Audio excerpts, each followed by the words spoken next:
Scene 15 is a very interesting one for Bonnie because it's possibly her finally coming to terms with everything that's happened and her coming to terms with her emotions. Um, the first line of Diane seems to be quite a normal one for a doctor to have. However, because Bonnie is also a doctor and is possibly Diane's superior, she gets very annoyed because it seems like she isn't taking her seriously at all.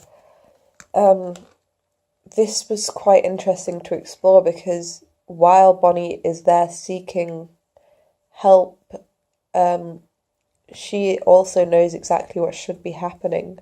So to Diane, it can be quite scary for her to have to deal with that, deal with Bonnie, because it could be quite terrifying for her, because if Bonnie thinks that she's not doing it right, then she could potentially have some control over whether she keeps her job or not. When Diane asks her if she's in a relationship, Bonnie says no relationship. When she says this, she seems fairly pissed off because she just said she hasn't been in any relationship twice before. And the fact that she's asking a third time is a bit ridiculous to her. So it can be Bonnie would be quite annoyed because she's answered factually and she knows exactly what she's answering. And Diane should know that after she's answered once that is her answer. And yet she still continues to ask the question, which just annoys Bonnie even further, despite the fact that she's come there for help. Diane then leaves, and Bonnie has a while where nothing really happens in her scene. So I had to explore what she might do during that. Because earlier in the scene, she stood up. I had this time to sit down, and originally we had it where I would sit down as Anna would stand up. But their scene changed, and therefore that wouldn't happen anymore. So instead, I had to time it more to how Bonnie acts and what would be going through her head.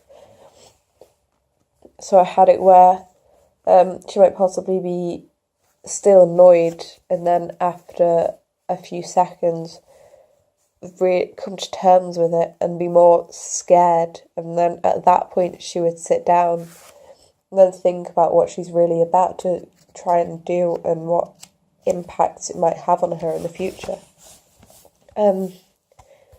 When Diane comes back in, Bonnie's first line seems very pissed off and almost sarcastic because she says that she wasn't saying anything after Diane asks her what she was talking about. So I think this is Bonnie more trying to deal with what she's going through and lashing out instead of her actually being annoyed at Diane.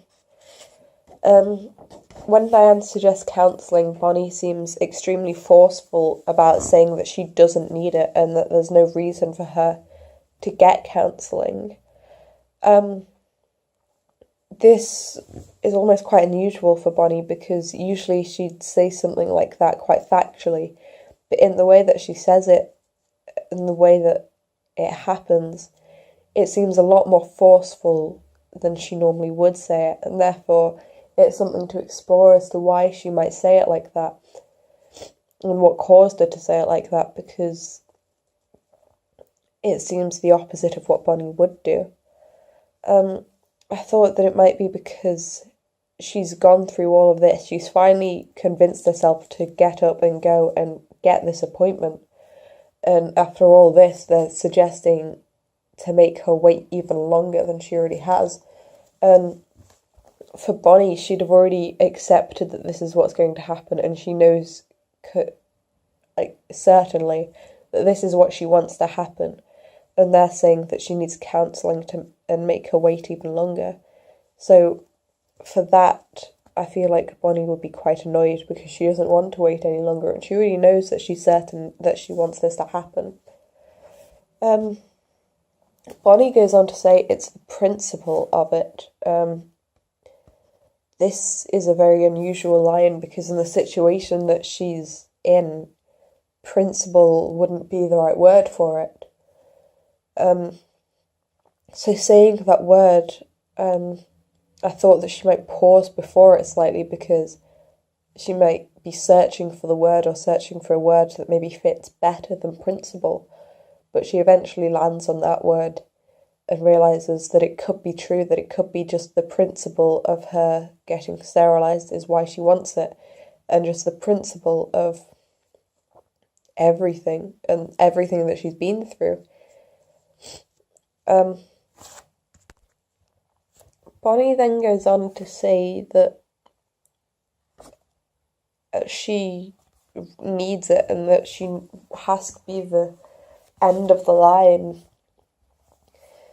And it's her trying to convince Diane that this is, like, she needs this to carry on. She can't just be normal without it. And because of this, I had to very much think about how she might say it and how she might act because of it. I wanted it to be true to Bonnie in the fact that she might not be able to have all the emotion that a normal person might do.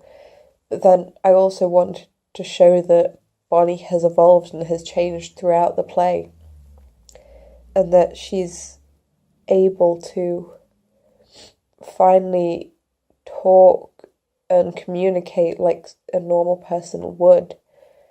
But I couldn't go too much into that because I still had to stay true to Bonnie in the fact that throughout the entire time she hasn't been able to, so her suddenly being able to would seem very unusual. So it's her slowly learning to. Because of that, I wanted to start off that little area with being how Bonnie usually would and fairly neutral in the way she says it, and slowly get with more and more emotion. In the script it says that Bonnie is crying just before that. But I feel like that doesn't really suit her character unless it's silent tears, because I feel like despite the fact that Bonnie may have emotions, she still hides them because she doesn't want that sign of weakness about her. So if Bonnie is crying, then it makes her seem completely off what I think she would be. Therefore, I didn't make her cry, but I did make her seem quite pleading when she says please at the end.